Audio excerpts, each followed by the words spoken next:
لم سے جانا کس نمبر 37 از قلم لائبہ خان۔ کیا ہوا ہے؟ کیا بہت زیادہ ڈر گئی تھی حادثے کے ٹائم؟ محضلہ کے دونوں ہاتھوں کو اپنے ہاتھوں میں تھامتے ہوئے زرم نے پوچھا تھا، اور بس زرم کے پوچھنے کی دیر تھی کہ محضلہ کی آنکھوں سے ٹپ ٹپ کر کے آنسو بہنا شروع ہو گئے تھے۔ کیا ہوا ہے میری جان؟ ایسے گندے بچوں کی طرح نہیں روتے۔ کیا ہوا ہے یار؟ ایسے گندے بچوں کی طرح کیوں رو رہی ہو؟ مجھے بتاؤ تو صحیح۔ محضلہ کو ہنوز روتے دیکھ کر زرم پوچھتے پوچھتے تھک گیا تھا، تقریباً 10 منٹ کے بعد مسلسل رونے کی آوازوں کو سنتے ہوئے اب زرم کی بس ہو گئی تھی۔ میں بہت زیادہ ڈر گئی تھی، محضلہ نے کانپتی ہوئی روتی آواز میں کہا تھا۔ کوئی بات نہیں یار، زندگی میں اپس اینڈ ڈاؤن تو آتے جاتے رہتے ہیں۔ یہاں اس کا یہ مطلب تو نہیں ہے کہ اس حادثے کے زیر اثر ہم اپنے آگے آنے والی زندگی کو بھی برباد کر دیں اور آنے والی خوشی کو بالکل بھی انجوائے نہ کریں۔ جب سے ہم گھر آئے ہیں اسی دن سے میں آپ کو نوٹ کر رہا ہوں، آپ اگر سب کی محفل میں بھی بیٹھی رہتی ہیں تو بالکل چپ چپ سی رہتی ہیں۔ اس طرح سے اگر کسی حادثے کو اپنے اوپر سوار کر لیں گی تو آگے آپ کیسے جی پائیں گی؟ زرم دھیرے دھیرے سے اس کے بالوں میں انگلیاں پھیرتے ہوئے اسے پیار بھرے لہجے میں سمجھا رہا تھا، ساتھ ہی بیڈ پر بیٹھتے ہوئے اب اس کا سر اپنے سینے سے لگا لیا تھا۔ معاذلہ بھی سکون محسوس کرتی اس کی باتوں کے زیر اثر دھیرے دھیرے سے اپنے دل سے بوجھ اترتا محسوس کر رہی تھی، اور جو خوف اس کے دل و دماغ میں بس گیا تھا وہ بھی اسے دور جاتا محسوس ہو رہا تھا۔ اب آپ ٹھیک ہے نا؟ ڈریں گی تو نہیں؟ زرم نے پیار سے اس کا چہرہ اپنے سینے سے نکالتے ہوئے دونوں ہاتھوں کے پیالوں میں بھرتے ہوئے کہا تھا۔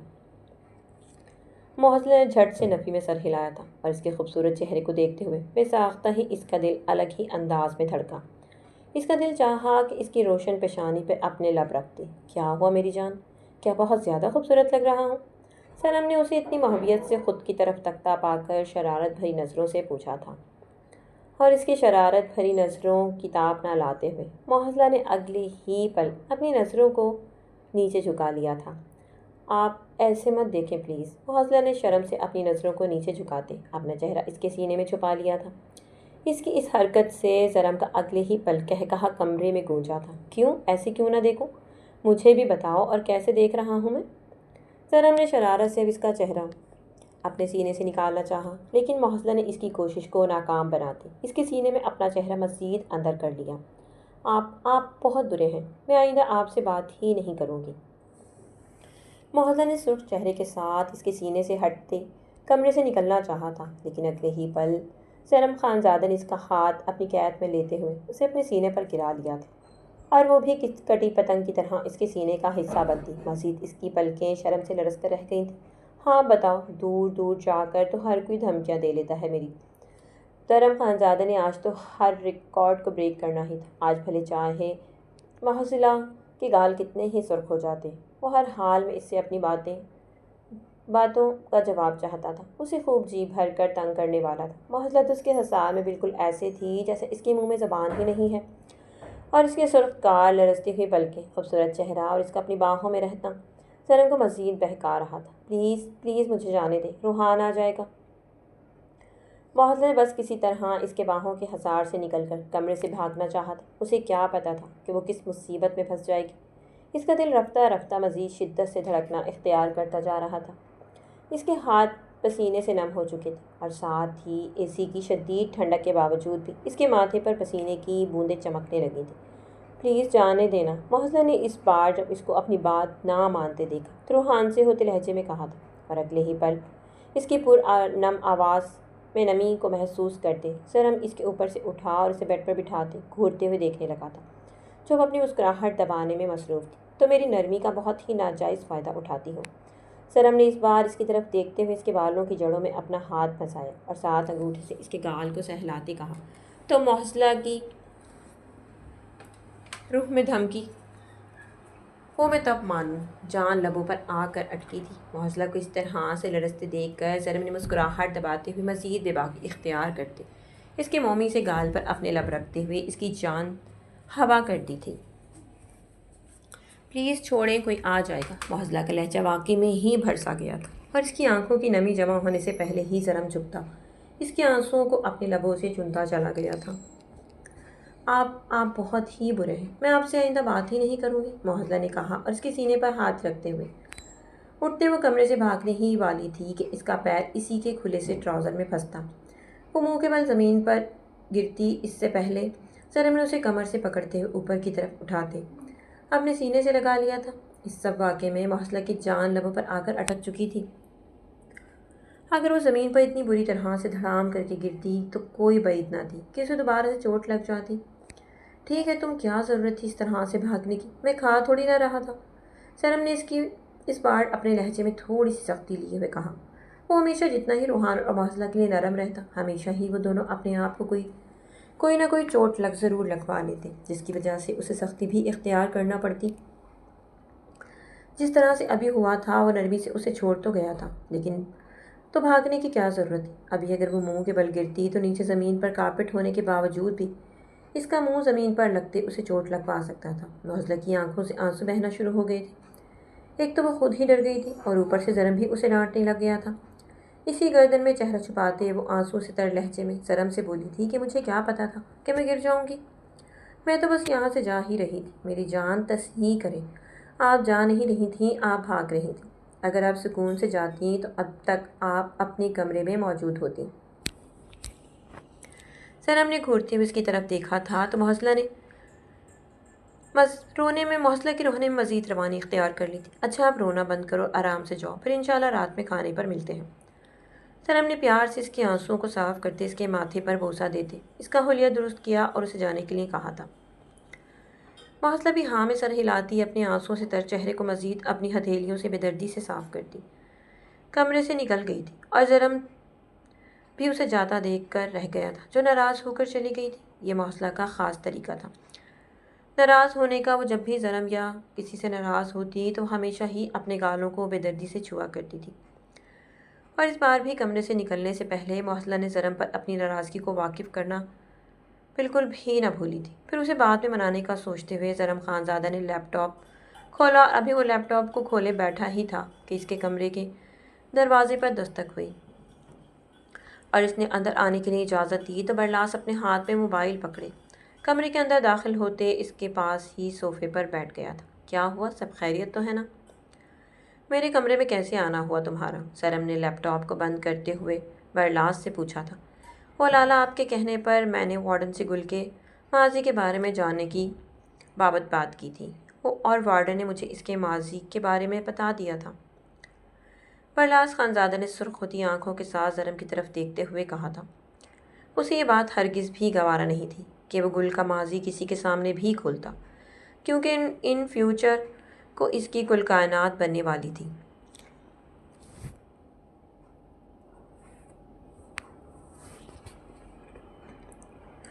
اور وہ بالکل بھی ایسا خانزادہ نہیں تھا کہ اپنی بیوی کے لیے کسی کی نظروں میں ترس دیکھتا۔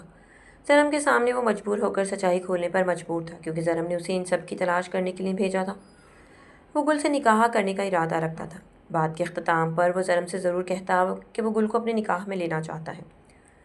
زرم نے اس کی سرخ ہوتی آنکھوں کو دیکھا کہ وہ اسے معاملے کی نزاکت کا اندازہ ہوا تھا، اور وہ تو اس بابت برلاس سے بات کرنا ہی بھول گیا تھا۔ کیا بتایا ہے وارڈن نے گل کے ماضی کے بارے میں؟ مجھے بھی بتاؤ۔ زرم خانزادہ نے ساری سوچوں کو پیچھے جھٹکتے ہوئے بے چینی سے برلاس کی طرف دیکھتے ہوئے پوچھا تھا۔ اس کا تنفس بری طرح سے پھول گیا تھا۔ پتہ نہیں وہ جو سوچ لیے ہوئے رکھتا تھا، اگر وہ سچ ہوتا تو اس کی چھوٹی سی گڑیا اس کے پاس آ جاتی۔ لیکن زرم نہیں جانتا تھا کہ آگے جو بات اس کو پتہ چلنے والی تھی، اس کے بعد وہ خود ہی خون کے آنسو رونے والا تھا۔ برلاس نے کچھ نہیں کہا اور اس کی آنکھوں میں دیکھتے اپنے موبائل میں کی ہوئی ریکارڈنگ کو پلے کر کے سامنے لیپ ٹاپ جہاں پر رکھا تھا، لیپ ٹاپ کے اوپر ہی اپنے موبائل کو رکھا، اور کمرے کے خاموش سے ماحول میں وارڈن کی آواز گونجنے لگی تھی۔ جیسے جیسے زرم خانزادہ وارڈن کی باتوں کو سن رہا تھا، ویسے ویسے ہی اس کی آنکھوں میں تیزی سے نمی بڑھ رہی تھی۔ کمرے میں ڈم سی لائٹس آن ہونے کے باوجود بھی برلاس بآسانی اپنی لالا کی آنکھوں میں نمی محسوس کر سکتا تھا۔ وہ دونوں مرد ہو کر صرف اس چھوٹی سی بچی پر گزرے ہوئے سانحے کو سن کر بھی رو پڑے تھے۔ تو اس لڑکی کے درد کا اندازہ لگانا تو بہت ہی مشکل تھا، جو گینگ ریپ کا نشانہ بنی تھی۔ اپنی زندگی سے مایوس ہوتی سب سے رخ موڑے بیٹھی تھی، اور اس انتظار میں تھی کہ کب اللہ اسے اپنے پاس بلائے اور وہ اپنے اللہ کے پاس جا کر سارے ظالموں کی شکایت کرے۔ یہ سب کیا ہے؟ گل کے اوپر گزری ہوئی ظلم کی داستان کو سنتے ہوئے زرم کے منہ سے لفظ نکلنے سے انکاری تھے۔ آپ نے مجھے گل کے وارڈن سے یہ سب معلوم کرنے کے لیے کہا تھا، تو یہ سب وہی ریکارڈنگ ہے گل کے ماضی کے بارے میں؟ اب آپ جان گئے ہیں نا؟ اب آپ کا کیا کہنا ہے کہ میں گل ہی آپ کی بہن اور ہماری کزن ہے یا پھر؟ برلاس خانزادہ نے دانستہ طور پر اپنی بات کو ادھوری چھوڑتے اپنے لالا کی طرف دیکھتے ہوئے کہا تھا، جو اس وقت صدمے سے دو چار ایک ہی غیر مرئی نقطے کو دیکھ کر گھور رہے۔ لالا میں آپ سے کچھ بول رہا ہوں۔ برلاس خانزادہ نے ضرم لالا کی طرف دیکھتے ہوئے کہا، جو کافی دیر تک چپ بیٹھے اس کی بات کا کوئی بھی جواب نہیں دے رہے تھے۔ میں کیا بولوں؟ میرے تو منہ سے لفظ نکلنے سے انکاری ہیں۔ مجھے ایسا لگ رہا ہے کہ عنقریب میرا دل درد سے پھٹ جائے گا۔ اگر یہ لڑکی میری بہن نہ بھی ہوئی تو اس کے ساتھ اتنی زیادتی بھلا کس نے کی ہوگی، وہ بھی اتنی چھوٹی سی عمر میں؟ ضرم نے اپنی آنکھوں کو زور سے بھیجتے ہوئے اسے رگڑتے ہوئے برلاس سے کہا تھا۔ وہ سارے خانزادے تھے ہی ایسے، بے حد حساس اور ہر کسی کے لیے دل میں نرم گوشہ رکھتے ہوئے، اور سب کو ہی ان کی حدود میں رکھنا وہ سب بہتر جانتے۔ اسی لیے دوسروں کے دکھ کو سنتے ہوئے بھی ان کے دل بھی درد کی گہری داستان اوڑھ جاتی تھی۔ میں کچھ نہیں جانتا برلاس کہ اب ہمیں آگے کیا کرنا چاہیے۔ میرا تو دماغ ہی مفلوج ہو گیا ہے۔ تم ہی بتاؤ کہ اب آگے کیا کرنا ہے تم نے؟ ضرم خانزادہ نے برلاس کی طرف دیکھتے ہوئے اپنے بگڑے ہوئے تنفس کو بحال کرتے کہا، گہری گہری سانس لیتے ہوئے اپنے دل کے درد کو کم کرنے کی کوشش کر رہا تھا۔ لالا بابا مورے سے بات کریں، میں گل سے نکاح کرنا چاہتا ہوں اور اسے اپنی نکاح میں لے کر میں دنیا کی رنگین رنگوں سے اسے آشناس کروانا چاہتا ہوں۔ میں اسے بتانا چاہتا ہوں کہ دنیا کا صرف اس نے ایک ہی رخ دیکھا ہے جو بے حد ظالم ہے۔ میں اسے دنیا کے اس روپ سے بھی آشنا کروانا چاہتا ہوں جہاں پر صرف نرمی ہی نرمی ہوگی۔ میں اسے اس گھر میں لا کے اسے اس کے اپنوں کی کمی کو دور کروانا چاہتا ہوں، اور لالا آگے آپ بہتر جانتے ہیں یہ بات ہم دونوں کے بیچ ہی رہے تو بہتر ہوگا۔ میں نہیں چاہتا کہ کسی اور کو بھی گل کے ماضی کے بارے میں جان کر ایسے ہی تکلیف ہو جو آپ کو ہوئی، اور نہ ہی میری بات غیرت گوارا کرتی ہے کہ جو عورت میرے نکاح میں ہو اس کا ڈھنڈورا پیٹتے ہوں۔ برلاس کی بات سن کر ضرم نے ہاں میں سر ہلایا تھا، اور برلاس اپنا موبائل اٹھاتے کمرے سے چلا گیا تھا۔ پیچھے ضرم بھی تھکے ہوئے انداز میں صوفے کی پشت پر اپنا سر ٹکاتے آنکھوں کو موند گیا تھا۔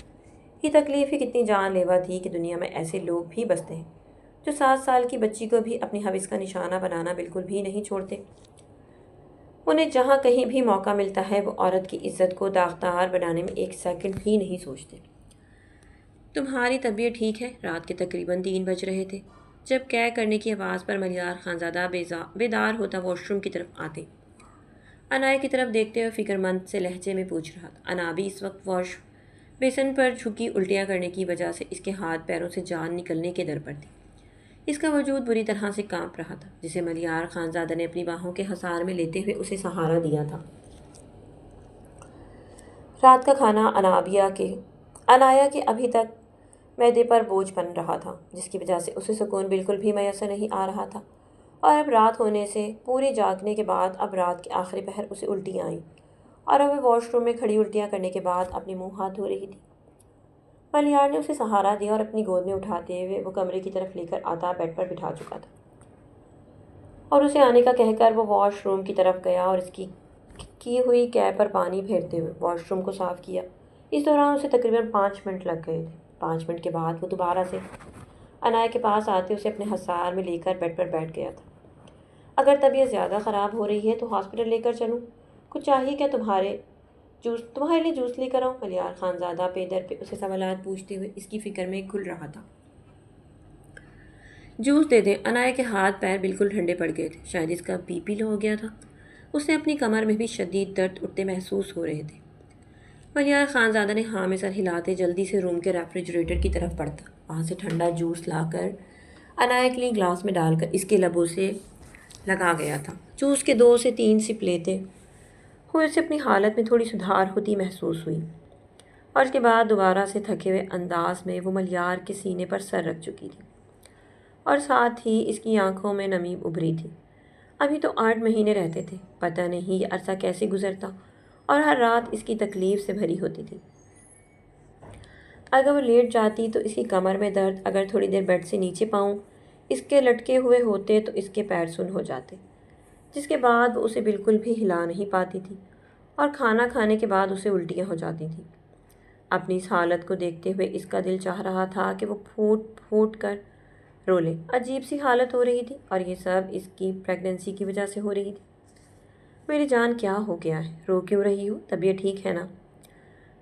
ملیار نے اسے اپنے سینے پر نمی محسوس کرتے اس کا چہرہ اپنے سینے سے نکالتے ہوئے پوچھا، اور ملیار کے بس نرمی سے پوچھنے کی دیر تھی اور عنایا پھوٹ پھوٹ کر روتے ہوئے اسے بکھلانے پر مجبور کر چکی تھی۔ ملیار خانزادہ کے تو ہاتھ پیر ہی پھول گئے تھے۔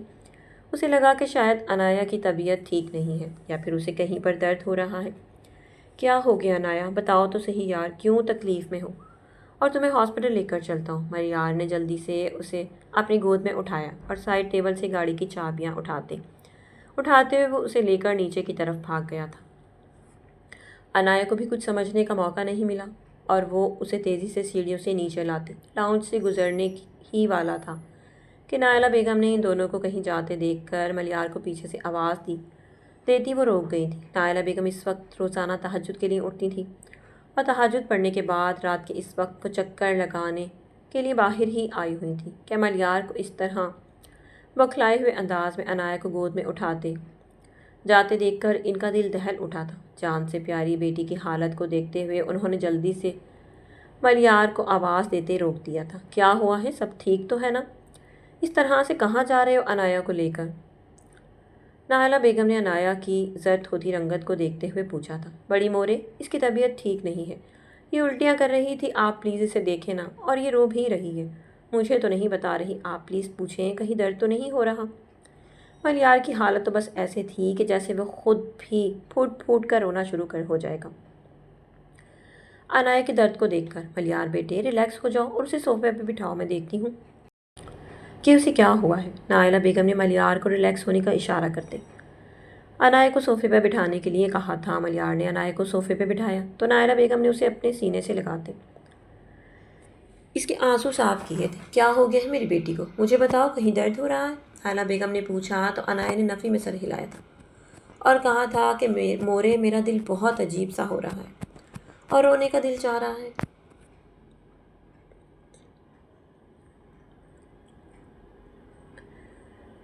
عنایا کی بات سن کر نائلہ بیگم نے گہری سانس بھرتے ہوئے ملیار کی طرف دیکھا تھا اور کہا تھا کہ بیٹا، پریگننسی میں ایسے موڈ سوئنگز ہوتے رہتے ہیں۔ کبھی لڑکیوں کا رونے کا دل چاہتا ہے، کبھی کھانا کھانے کا دل چاہتا ہے، کبھی ہنسنے کا دل چاہتا ہے، کبھی باہر جانے کا دل چاہتا ہے، کہیں درد ہوتا ہے، کبھی الٹیاں ہوتی ہیں۔ تو یہ 8 سے 9 ماہ کا جو عرصہ ہوتا ہے، یہ بالکل بھی آسان نہیں ہوتا۔ اگر آپ خود ہی اس طرح سے گھبرا کر اسے ذرا سی بات کے لیے ہاسپٹل لے کر جائیں گے تو پھر اسے تسلی کون دے گا، اسے ہمت کون دے گا؟ اس لیے زیادہ پریشان ہونے کی ضرورت نہیں، کچھ بھی ہو تو میرے پاس آ جائے کرو، مجھ سے پوچھ لیا کرو، میں تمہیں بتا دیا کروں گی، ٹھیک ہے؟ اب چلو جاؤ، دونوں کمرے میں جاؤ، اور اگر کھلی ہوا کھانے کا دل چاہے تو کمرے کے ٹیرس پر نکل جانا یا پھر اوپر چھت پر چلے جانا، ٹھیک ہے؟ نائلہ بیگم نے دونوں کو پیار سے سمجھاتے ہوئے ملیار اور عنایا دونوں کے ماتھے پر بوسہ دیتے انہیں کمرے میں بھیجا تھا اور خود بھی گہری سانس لیتے ہوئے وہ اپنے کمرے کی طرف بڑھتے ہوئے سوچ رہی تھی۔ انہیں اپنی بیٹی کی قسمت پر رشک ہوتا تھا جسے ملیار جیسا شوہر ملا تھا۔ وہ نہیں جانتی تھیں کہ آنے والے وقت میں انہیں اپنی ہی بیٹی کی قسمت پر رونا پڑے گا۔ ٹھیک ہونا اب آؤ میرے پاس۔ اور ملیار نے کمرے کے اندر داخل ہوتے لائٹس کو آف کرتے عنایا کا سر اپنے سینے پر رکھتے پوچھا تھا تو عنایا نے اسبات میں سر ہلا کر اس کے گرد اپنے بازوؤں کو حائل کرتے اپنا سر اس کے سینے پر رکھتے اب پرسکون ہوتے وہ نیند کی وادیوں میں اتر گئی تھی کیونکہ ملیار خانزادہ اپنے ہاتھوں سے اس کے بال سہلا رہا تھا جسے وہ پرسکون ہوتی ہی نیند کی وادیوں میں اتر گئی تھی اور اسے نیند میں جاتا دیکھ کر ملیار بھی پرسکون ہوتا اس کے گرد اپنا حصار مزید مضبوط کرتا خود بھی نیند کی وادیوں میں اتر گیا تھا۔ راکھا پاکستان کی سرزمین پر قدم رکھ چکا تھا۔ اب وہ تیز تیز قدم اٹھاتا ایئرپورٹ سے باہر نکل رہا تھا کہ اس کی ٹکر ایک بوڑھے ضعیف سے آدمی سے ہوئی تھی۔ اگر نظر نہیں آتا تو کیا ضرورت ہے اس عمر میں نکلنے کی، اور ہاتھ ہٹاؤ، راکھا نے بوڑھے ضعیف سے آدمی کو دیکھ کر ہتک آمیز انداز سے کہا، اور ساتھ ہی اس کا ہاتھ جو اس بوڑھے ضعیف سے آدمی نے اپنے ہاتھ کو گرنے سے بچانے کے لیے اس کے ہاتھ پر اپنا ہاتھ رکھا تھا اسے جھٹکتے ہوئے کہا، میں معذرت خواہ ہوں۔ اس بوڑھے ضعیف آدمی نے معذرت کی اور وہاں سے چل دیا تھا۔ مشن کمپلیٹڈ سر۔ اس بوڑھے ضعیف سے آدمی نے اپنے بالوں میں چھپے کان پر ہاتھ رکھے بلوٹوتھ پر آ کے بصیر کو بتایا تھا، ویل ڈن جوان، آپ کا کام اب ختم ہو گیا ہے، اب آپ وہاں سے جا سکتے ہیں۔ بصیر نے اسے آگے کا حکم دیا تو وہ بھی کوارٹر کی طرف چل پڑا تھا اور پیچھے راکھا بھی اپنے آدمیوں کے ساتھ گاڑی میں بیٹھتا وہاں سے نکل گیا تھا بنا یہ جانے کہ اس کے ساتھ کیا ہو چکا ہے۔ کہتے ہیں کہ عروج کو زوال ہے، اب اسی طرح سے راکھا کا بھی الٹا ٹائم شروع ہو گیا تھا۔ وہ بھی بصیر کے ہاتھوں اب آگے یہ دیکھنا تھا کہ اس کا انجام کس طرح سے ہوتا ہے جو اپنے ملک کا ہی غدار بنا بیٹھا تھا۔ بصیر اب اپنے کمرے میں پرسکون سا کھڑا آئینے کے سامنے اپنے بال بنا رہا تھا۔ اس نے ایک نظر زری کی طرف دیکھا جو بیڈ پر اوندھے منہ لیٹے سو رہی تھی۔ زری کی طرف دیکھ کر مسکرا کر بڑھتے ہوئے اس کے پاس گئے۔ اس کے خوبصورت سے چہرے سے کمفرٹ ہٹانے کی دیر تھی کہ بصیر کو اسے دیکھ کر پچھلی رات کا سارا منظر یاد آتا چلا گیا تھا، اور اس کے سرخ سے چہرے کو دیکھتے ہوئے بصیر خانزادہ کے چہرے پر گہری مسکراہٹ نے احاطہ کیا تھا۔ میری جان اٹھ جاؤ، نیچے نہیں جانا کیا؟ بصیر نے اس کے بالوں میں ہاتھ پھیرتے ہوئے کہا تھا۔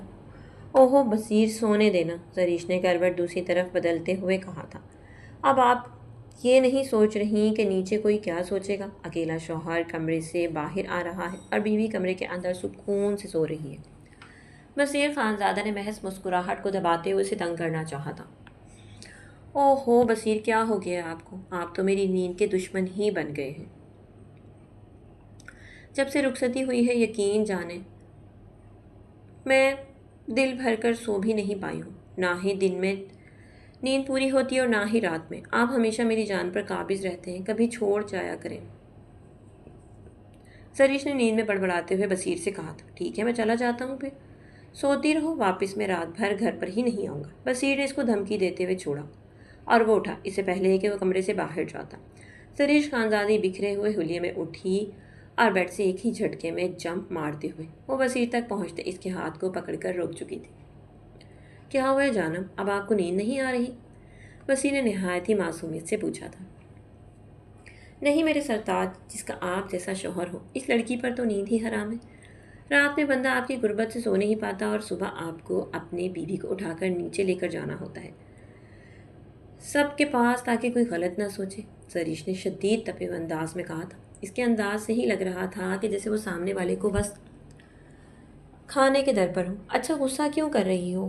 اب جب اٹھ گئی ہو تو اپنی گڈ مارننگ کسی بھی لے لوں، بصیر خانزادہ نے کہا، ساتھ ہی اس کے ماتھے پر عقیدت سے بوسہ دے کر اس کے لمس میں عقیدت محسوس کرتے زریش خانزادی سرشار ہوتی۔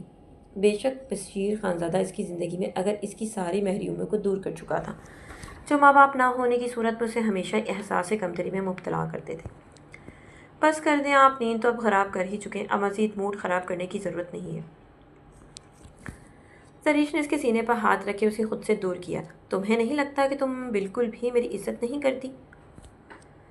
بصیر خانزادہ اس کے مزید پاس ہوتے بولا تھا۔ عزت کیوں؟ آپ کو میرے لہجے سے اپنے لیے عزت محسوس نہیں ہوتی؟ زریش نے ایک آئی برو جھکاتے ہوئے کہا تھا۔ او آئی سی، ابھی تو تمہاری یہ زبان چل رہی ہے، رات میں تمہاری زبان ایک ہی منٹ میں بند ہو جاتی ہے۔ زری کو اس طرح سے پٹر پٹر اپنی زبان کے نشتہ چلاتا دیکھ بصیر خانزادہ نے بھی اس کی دکھتی رگ پر ہاتھ رکھا تھا۔ جائیں یہاں سے، اب آپ مجھے غصہ دلا رہے ہیں۔ غصے سے سرخ ہوتے زری خانزادی نے اس کے پیٹ میں چٹکی کاٹتے کہا تھا۔ تم بالکل بھی میری عزت نہیں کرتی، مجھ پر ہاتھ بھی اٹھاتی ہو۔ آج تو بھلے چاہے مجھے کام سے 1 گھنٹہ لیٹ ہی کیوں نہ ہو جانا پڑے، میں تمہارے ناخن کٹ کروں گا۔ بصیر خانزادہ نے بولتا ارادہ کیا اور سائڈ ٹیبل کی دراز کی طرف بڑھتے ہوئے وہاں سے نیل کٹر اٹھایا تھا۔ بصیر، میرے پاس آنے کی ہمت بھی نہیں کرنا، آپ نہیں جانتے کہ لڑکیاں ناخن کتنی مشکل سے لمبی کرتی ہیں۔ تو میری جان، میرا اور لڑکیوں سے کیا لینا دینا، میں تو صرف اپنی بیوی کے ناخن کاٹنا چاہتا ہوں نا۔ بصیر نے چہرے پر معصومیت طاری کرتے اس کے قریب جاتے اس کے ایک ہاتھ کو اپنی گرفت میں مضبوطی سے پکڑتے صوفے پر لا کر بٹھایا۔ بصیر چھوڑیں مجھے، اگر آپ نے میرے نیل کٹ کیے تو میں آپ سے ناراض ہو جاؤں گی۔ زریش چیختے ہوئے اسے خود سے دور کرنے میں مصروف تھی، چیختی مسلسل مزاحمت کر رہی تھی۔ بصیر کو ڈر تھا کہ کہیں اس کے ہاتھ پر چوٹ نہ لگ جائے۔ نیل کٹر استعمال کرتے وقت تم ذرا چپ بیٹھو گی تاکہ میں سکون سے کٹ کر دوں تمہارے نیلز، ورنہ تمہیں چوٹ لگ جائے گی۔ بصیر نے گھورتے ہوئے اس کی طرف دیکھا، اس کے دونوں ہاتھوں کو اپنی مضبوط گرفت میں پکڑتے اس بار بصیر نے اس کے گال پر اپنے لب رکھے تو وہ خونخوار نظروں سے بصیر کی طرف دیکھ رہی تھی۔ بڑی ہی عجیب لڑکی ہو یار، کبھی شرما بھی لیا کرو۔ میرا خیال تھا کہ تمہارے گال پر لب رکھوں گا تو تم شرماتے ہوئے بالکل میرے حصار میں چپ چاپ بیٹھ جاؤ گی، لیکن نہیں، تم تو مزید خونخوار نظروں سے میری طرف دیکھ رہی ہو۔ بصیر نے مسکراہٹ دباتے ہوئے اس کی نظروں میں دیکھتے ہوئے کہا تھا۔ اچھا بصیر یار، نہ کریں پلیز، آئندہ سے میں آپ کو چٹکی نہیں کاٹوں گی۔ ابھی نیلز کو کٹ نہ کریں ورنہ میرے ہاتھوں کی پوری لک ہی خراب ہو جائے گی، پلیز نہ کریں نا۔ اس بار زریش نے جب کوئی راستہ نہ دیکھا تو منتوں پر اتر آئی تھی۔ میری جان، آپ جانتی ہیں نا کہ آپ 5 وقت کی نماز پڑھتی ہیں، اس کے باوجود آپ کے نیلز اتنے بڑے ہیں، تو اب خود سوچیں کہ آپ کی نماز کیسے قبول ہوگی۔ وسیر نے اسے یاد دلایا تو زریش نے چونکتے ہوئے اس کی طرف دیکھا تھا۔ اس بات کی طرف تو اس کا دھیان بالکل بھی نہیں گیا تھا۔ تو کیا لمبے ناخنوں کے ساتھ نماز بالکل بھی نہیں ہوتی؟ زریش نے وسیر کی طرف دیکھتے ہوئے سوال پوچھا تھا۔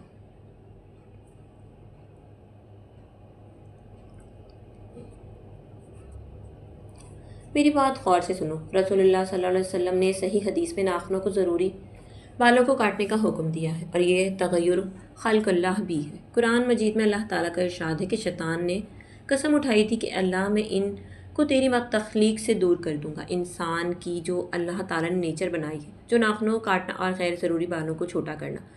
اگر میں نے کچھ غلط لکھا ہو تو معذرت۔ اب سمجھ آیا جو میں سمجھانے کی کوشش کر رہا ہوں؟ وسیر نے زریش کی طرف دیکھتے کہا، جی آپ کاٹ دیں میرے ناخن، مجھے کوئی بھی افسوس نہیں ہوگا۔ میں نہیں چاہتی کہ میری نماز ضائع ہو جائے، ناخنوں کی وجہ سے، یا پھر شیطان کی باتوں میں آ جاؤں، بہکاوے میں آ جاؤں۔ زریش نے وسیر کی طرف دیکھتے ہوئے کہا تو وسیر کے چہرے پہ مسکراہٹ گہری ہوئی تھی، اور ایک ایک کر کے وہ زری کے سارے ناخن اب کاٹ چکا تھا، اور زریش بھی چپ بیٹھی اپنے ناخن کٹوا رہی تھی۔ اس کو بالکل بھی ذرا سا بھی افسوس نہیں ہو رہا تھا۔ اداس تو نہیں ہو؟ زریش کے چہرے کی طرف دیکھتے ہوئے وسیر نے کہا تھا۔ نہیں، میں بالکل بھی اداس نہیں ہوں۔ اگر کوئی اچھا کام آپ کریں تو مجھے نہیں لگتا کہ آپ کے دل کو اداس ہونا چاہیے۔ زریش نے اپنے ہاتھ وسیر خانزادہ کی گرفت سے چھڑواتے کہا تھا، ٹھیک ہے، اب میں کام پر جاتا ہوں، چلو آؤ تم بھی فریش ہو جاؤ، نیچے دونوں سب کے ساتھ ناشتہ کریں گے۔ وسیر نے اس کے ماتھے پر دوبارہ سے بوسہ دیا اور ساتھ ہی اس کے رخسار پر اپنے لب رکھتے کہا تھا، ٹھیک ہے، آپ میرا 5 منٹ انتظار کریں، میں ابھی آتی ہوں۔ ڈریس زریش بھاگتے ہوئے گئی اور الماری سے اپنا ایک ریڈ کلر کا فراک نکالتے ہوئے وہ واش روم فریش ہونے چلی گئی تھی، اور بس پیچھے وسیر خانزادہ بھی موبائل نکال کر اس کا انتظار کرنے لگا۔ عرضلہ کمرے میں بیٹھے لیپ ٹاپ پر اپنا کام کرنے میں مصروف تھی کہ تبھی عارش اس کے کمرے میں داخل ہوا۔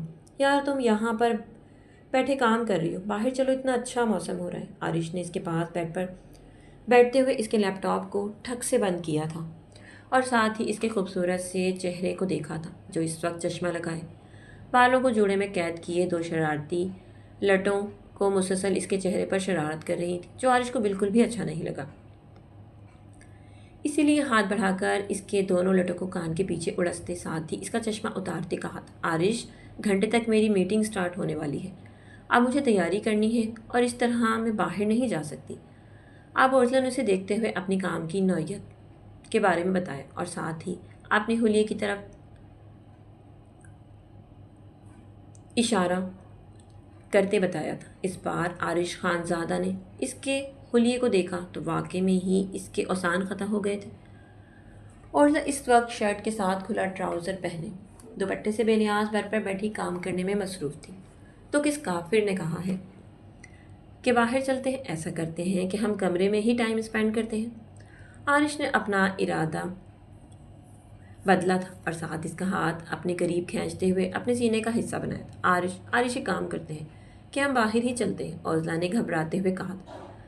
میری جان، اب میرا موڈ بدل چکا ہے، میں بالکل بھی باہر نہیں جاؤں گا، عارش خانزادہ نے کہا، ساتھ ہی اس کے گلابی سے رخسار پر اپنا انگوٹھا پھیرتے ہوئے۔ اپنے لب رکھے تو اس کے رخسار گلابی سے سرخی مائل ہو چکے تھے۔ مجھے آپ کو ایک بات بتانی تھی۔ عرضلہ نے ارادہ کیا کہ اسے ہدا والی بات سے آگاہ کرے گی کہ کس طرح ہدا کی بے وقوفی کی وجہ سے اس کے کسی انجان شخص کے پاس تھی۔ بالفرض اگر وہ شخص آگ لگانے کے لیے اس کی زندگی میں آیا بھی تو عارش پہلے ہی واقف ہوتا، تو اس کی زندگی برباد ہونے سے بچ سکتی تھی۔ ویسے تو اسے عارش پر یقین تھا کہ وہ اسے ہرگز بھی کسی اور کی باتوں میں آ کر نہیں چھوڑے گا۔ اس وقت میرا باتیں کرنے کا بالکل بھی دل نہیں ہے۔ اس وقت ہم دونوں ایک ساتھ ٹائم اسپینڈ کریں گے اور ہارر مووی دیکھ لیں گے۔ کیا ارادہ ہے؟ بالکل بھی نہیں دیکھوں گی، آپ خود ہی دیکھیں، مجھے ڈر لگتا ہے، میں بالکل بھی ایسی موویز نہیں دیکھتی۔ اس کی بات سنتی عرضہ نے جلدی سے گھبرا کر کہا تھا، مبادا کہیں وہ فلم ہی نہ لگا کر اس کے پاس ہی نہ بیٹھ جائے۔ تو میری جان، اس میں تو مزہ آتا ہے نا، کہ آپ کو ڈر بھی لگے اور آپ دیکھیں بھی۔ اپنی زندگی کو انجوائے کرو۔ اس طرح سے اگر ایک ہی جگہ پر بیٹھے بیٹھے کام کرو گے تو تھک جاؤ گی اور زندگی سے بھی بور ہو جاؤ گی۔ عارش نے مزید اس کے بالوں کی جڑوں کو پکڑتے ہوئے اس کے ماتھے پر بوسہ دیتے کہا تھا۔ نہیں نہیں، میں نے بالکل بھی زندگی کو اس طرح سے تو انجوائے نہیں کرنا۔ آپ چاہیں تو مجھے باہر لے کر جا سکتے ہیں، موسم اچھا ہے تو مجھے آپ آئس کریم کھلانے لے کر چلیں۔ عرضہ نے جلدی سے بات کو بدلتے ہوئے کہا تھا، ورنہ اس وقت اس کا باہر جانے کا موڈ بالکل بھی نہیں تھا۔ لیکن ہارر مووی سے تو اچھا آپشن تھا کہ وہ باہر ہی چلی جاتی، یہ بھی اچھی بات ہے۔ ٹھیک ہے میری جان نے پہلی بار کوئی فرمائش کی ہے تو میں اسے باہر ضرور لے کر جاؤں گا۔ تو جاؤ جلدی سے چینج کرو، اور تب تک میں بھی چینج کرتا ہوں اور روم سے گاڑی کی چابیاں بھی لے لیتا ہوں۔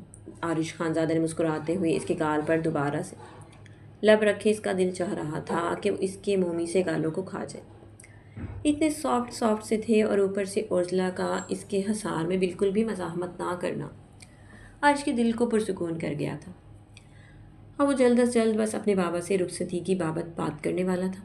عارش کے کمرے سے جانے کے بعد عرضلہ بھی الماری کی طرف بڑھتے اپنے لیے ایک سمپل سا پیچ کلر کا ڈریس نکالتے واش روم میں فریش ہونے کی خرچ سے چلی گئی تھی۔ تقریباً 10 منٹ کے بعد وہ واپس باہر نکلی اور خوبصورت سے پیچ کلر کے ڈریس میں وہ بے انتہا خوبصورت لگ رہی تھی۔ آئینے کے سامنے کھڑے ہو کر اس نے اپنے بالوں کو جوڑے میں قید کیا اور ساتھ ہی الماری کی طرف بڑھتے ایک پیچ کلر کا اسکارف نکالتے ہوئے وہ باندھنے کے بعد اس نے آنکھوں میں کاجل لگایا اور دوپٹے کو اپنے گیٹ شال کی طرح لپٹائے۔ اب وہ بالکل تیار موبائل اٹھاتی عارش کا انتظار کرنے لگی تھی۔ عرضہ جان، میں تیار ہو گیا ہوں، کیا تم بھی تیار ہو؟ تو ہم چلیں؟ عارش خانزادہ تقریباً 5 منٹ گزرنے کے بعد کمرے کے اندر داخل ہوتے بولا تھا، جی میں بھی تیار ہوں، چلتے ہیں۔ عرضہ نے بھی بیڈ سے کھڑے ہوتے پرس اٹھایا اور عارش کے ہاتھوں میں اپنا ہاتھ تھماتے وہ کمرے سے باہر نکل گئے تھے، ایک دوسرے کے ہاتھوں میں ہاتھ تھامے۔ وہ دونوں حویلی سے نکلتے پوری پورچ کی طرف گئے اور گاڑی میں بیٹھتے وہ دونوں آئس کریم پارلر اور موسم کو انجوائے کرنے کے لیے روانہ ہو گئے تھے۔ عرضلہ کے دل میں ریگریٹ سا رہ گیا تھا، اس کا دل چاہ رہا تھا کہ وہ موصلہ کو بھی اپنے ساتھ لے کر جاتی۔ پھر اگلے ہی پل جب عارش کا خیال آیا کہ وہ اس کے ساتھ اکیلے ٹائم اسپینڈ کرنا چاہتا ہے تو وہ چپ ہو گئی تھی۔ وہ لوگ آئس کریم پارلر پہنچ گئے تھے اور عارش نے عرضلہ کا فیوریٹ فلیور پوچھا اور آئس کریم لینے چلا گیا تھا۔ عرضلہ نے کہا تھا کہ وہیں گاڑی میں لے کر آئے، باہر جانا اسے کمفرٹیبل فیل نہیں ہو رہا تھا، اور عرضلہ بھیگی ہوئی سڑکوں کو دیکھ رہی تھی۔ سوات میں ہر وقت اس نے بھیگی سڑکوں کو ہی دیکھا تھا، کبھی بھی اس نے خشک سڑکوں کو دیکھا ہی نہیں تھا۔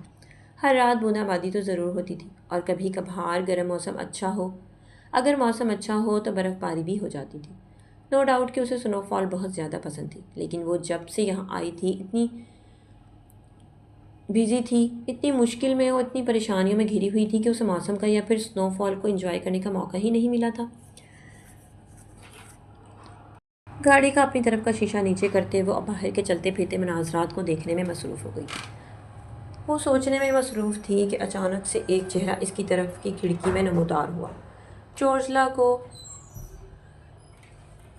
چھینکنے پر مجبور کر گیا تھا۔ عرضلہ نے پیچھے ہوتے دھڑکتے ہوئے دل سے اس آدمی کو دیکھا جو اور کوئی نہیں بلکہ اس کا بزنس حریف ہی تھا جس کے بارے میں ہدا نے اسے بتایا تھا۔ تمہاری ہمت کیسی ہوئی یہاں پر آنے کی؟ دفع ہو جاؤ یہاں سے، عرضلہ نے اپنے دھڑکتے ہوئے دل اور خوف پر قابو پاتے ہوئے کہا تھا۔ جانتی تھی کہ اگر اس حوث کے پجاری انسان کے سامنے وہ ڈر گئی تو اس کو مزید موقع مل جائے گا اس کو چڑھانے کا، اس لیے لہجے کو کرخت بناتے ہوئے اسے یہاں سے جانے کے لیے بول دیا تھا۔ میری ہمت کیسی ہوئی اور میری ہمت کہاں تک ہے یہ تو تمہیں بہت جلد پتہ چل جائے گا۔ لگتا ہے کہ تمہاری جو بیسٹ فرینڈ ہے جو تمہارے پیچھے اپنی دم ہلاتی رہتی، اس نے تمہیں بتایا نہیں کہ اس کے ہاتھوں کون سی بے وقوفی ہو گئی ہے؟ بزنس حریف مختار قدیم نے عرضلہ کے چہرے کی طرف دیکھ کر خباثت سے کہا تھا۔